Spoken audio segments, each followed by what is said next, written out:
हाय, मैं हूं सौरभ देवल। जैसा कि पिछले वीडियो में आप लोगों के लिए मैंने मैथ के बहुविकल्पीय क्वेश्चन बताए थे जो कि यूपी बोर्ड परीक्षा 2023 के लिए बहुत इम्पोर्टेंट है और जो 2022 में आए हुए थे मैंने उन्हीं को लिया है इस टाइम।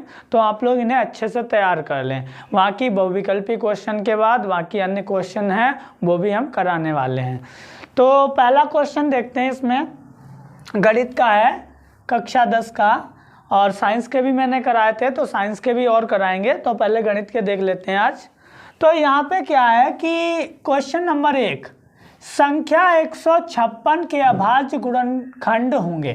तो यहाँ पे क्या है कि बहुविकल्पीय क्वेश्चन 2022 के दूसरे सेट का एक क्वेश्चन है और दूसरे सेट का क्वेश्चन ये क्या बोल रहा है कि आया था कि 156 का अभाज्य जो गुणनखंड है वो इनमें से कौन सा ऑप्शन सही है कि 156 के हमें अभाज्य गुणनखंड करके देख लेना है और फिर बताना है कि कौन सा है सही। तो अगर आप लोगों को मैंने बताया था पिछले वीडियो में ही कि अगर आपको डायरेक्ट ऑप्शन नहीं लगा पा रहे हो तो आप क्या करें, पहले उसके गुणनखंड या कोई भी क्वेश्चन को पीछे हल करके देख लें। तो हम सबसे पहले 156 जो है इसके गुणनखंड करके देख लेंगे। तो देखो 156 है, इसके गुणनखंड अगर करेंगे तो 2 से हम पहले काटेंगे इसे। 2 सत्ते 14, बचा 1, 2 अट्ठे 16, फिर 2 से कट जाएगा 2, 2 तियां 6, बचा 1, 2 नेम 18। अब तो ये 2 से नहीं कटेगा क्योंकि आपको पता है लास्ट में अगर आपका 0, 2, 4, 6 कोई सम संख्या आती है तो कटता है। तो ये 3 क्या है 29 आ गया, 39 आ गया तो ये 3 से कटेगा। 3 एकम 3, 3 तिहाई 9 और 13 एकम 13। तो जो 156 के अभाज्य गुणनखंड आए हैं वो आए हैं 2 गुणे 2 गुणे 3 गुणे 13। तो ऐसा कोई ऑप्शन है? ऐसा कोई ऑप्शन नहीं है क्योंकि यहाँ पर इन्होंने क्या किया, जो दो बार है इसकी 2 की पावर 2 लिख लिया है। तो 2 बार है तो 2 की पावर 2 गुणे 3 गुणे 13। अब ये जो है ऑप्शन, ये जो है 156 के अभाज्य गुणनखंड है। तो कौन सा ऑप्शन सही है देख सकते हैं आप लोग।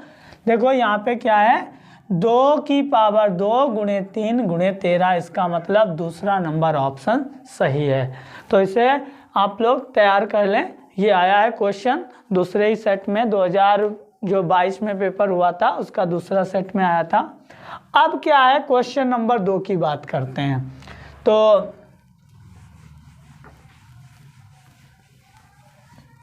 क्वेश्चन नंबर 2 में क्या है कि यदि द्विघात समीकरण, हमारी एक द्विघात समीकरण दे रखी है जो 3x square minus 12x plus m बराबर 0, ये द्विघात समीकरण दे रखी है और कह रहा है मूल बराबर है। मूल बराबर है तो m का मान ज्ञात करना है। तो आप लोगों को पता होगा कि अगर ये द्विघात समीकरण क्या है, 3x square minus 12x plus m बराबर 0, तो इसके मूल बराबर हैं। तो मैंने बताया था वीडियो में भी, मैंने क्वेश्चन डाले थे उन वीडियो में भी बताया था 3 कंडीशनें होती हैं। अगर मूल बराबर हैं तो आपका क्या होगा, b स्क्वायर माइनस 4ac बराबर क्या हो जाएगा, 0। अगर मूल बराबर होते हैं किसी द्विघात समीकरण के तो b स्क्वायर माइनस 4ac का मान क्या होता है, 0 के बराबर होता है। तो यहाँ पर हमें a, b और c का मान निकालना है। तो आप लोगों को पता होगा इसकी हम क्या करेंगे, x square plus bx plus c बराबर 0 से तुलना करेंगे। तो आपका a बराबर क्या आ जाएगा, देखो a का मान 3, b बराबर माइनस 12 और c बराबर क्या है आपका m है और हमें m का मान ही ज्ञात करना है। तो b का मान क्या है भाई, 12 काय का माइनस, तो माइनस 12 का वर्ग माइनस 4 ऐसे ही रहा। a का मान कितना है, a का मान है 3 और c का मान है m बराबर 0। माइनस 12 का वर्ग होगा तो क्या आ जाएगा, 144। 12 का जो माइनस 12 है और वर्ग में माइनस प्लस हो जाता है, 12 का वर्ग 144 माइनस 4 तियां 12 गुणे m बराबर 0। अब ये देखो उधर गया तो ये आपका क्या हुआ 144 ऐसे ही रहा और यहाँ 12 यम हो गया। और तो 12 यम बराबर 144 और ये 12 से काटोगे, चाहे यहीं पे काट दो डायरेक्ट, 12 से 144 को 12 से काटोगे तो 12 ही आ जाएगा। तो यम का जो मान आया है वो कितना आ गया 12। कब? अगर यम का मान हम यहाँ पे 12 लगा दें तो इसके जो होंगे मूल बराबर आएंगे। तो इसमें ऑप्शन नंबर देखो 4 था, 9 था, 7 था और 12, तो ऑप्शन नंबर 4 जो है, जो 12 वाला था ऑप्शन, वो आपका सही है। तो ये आप लोग कैलकुलेशन देखो, मैथ के क्वेश्चन को डायरेक्ट जो है टिक कर लेना आप लोगों के लिए गलती हो सकता है, तो उसे थोड़ा सा आप सॉल्व जरूर कर लें, क्योंकि या फिर आप बहुत श्योर हो कि हाँ कि ये आपको सही ही है। बहुत जैसे कुछ क्वेश्चन ऐसे होते हैं जो डायरेक्ट लगाए भी जा सकते हैं, लेकिन जैसा कि कुछ क्वेश्चन ऐसे हैं जिन्हें हमें थोड़ा सा हल करना ही पड़ेगा। तो क्वेश्चन नंबर 3 की बात कर रहे हैं। तो किसी धनात्मक पूर्णांक q के लिए प्रत्येक धनात्मक सम पूर्णांक का रूप होगा, कि अगर हम कोई q क्या है, एक धनात्मक संख्या है, धनात्मक पूर्णांक है। धनात्मक पूर्णांक क्या होते हैं भाई? 1 2 3 4 5 6, ये धनात्मक पूर्णांक होते हैं। अब क्या कह रहा है कि अगर हम कोई धनात्मक पूर्णांक लगा रहे हैं तो हमें कोई धनात्मक सम पूर्णांक किस रूप में मिलेगा, इनमें से कौन सा ऑप्शन होगा जो सम पूर्णांक मिलेगा। तो देखो सम क्या होता है, जो संख्या 2 से विभाजित हो वो सम संख्या कहलाती है। अगर हम इसमें क्या करें, 2 से गुणा करा दें तो ये कितना हो जाएगा, 2 4 6 8 10 12, लगातार सम संख्या मिल रही है। इसका मतलब आपका जो ऑप्शन होगा, हमने 2 से इसमें गुणा करा, इसका मतलब 2 से इसमें, तो 2q का जो मान होगा वो कैसा होगा, धनात्मक सम पूर्णांक होगा वैल्यू। तो इसलिए इसका ऑप्शन नंबर जो है तीसरा 2q वाला सही है। बस जी, अगर यहीं पे एक ऑप्शन और अभी इसी में क्वेश्चन और एक टाइप में चेंज करके आया था कि यहाँ पे धनात्मक सम पूर्णांक है, बस यहाँ पे धनात्मक विषम पूर्णांक हो गया था, धनात्मक विषम पूर्णांक।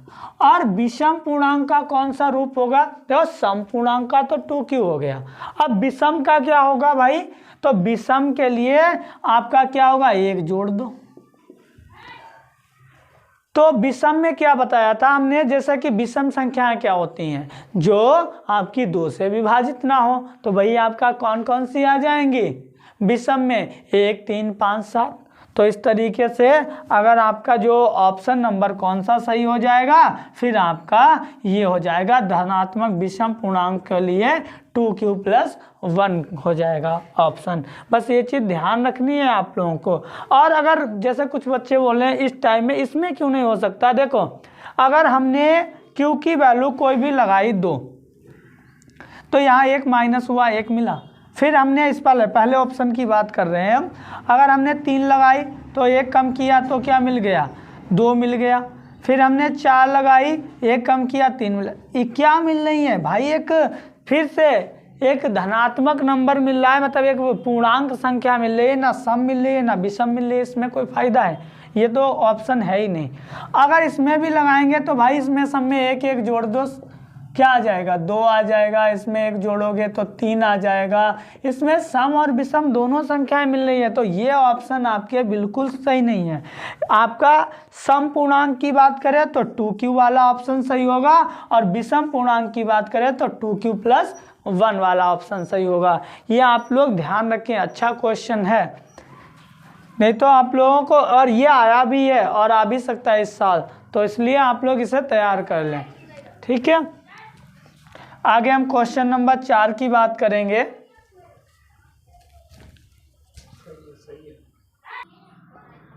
तो क्वेश्चन नंबर 4 की बात करते हैं यहाँ पे।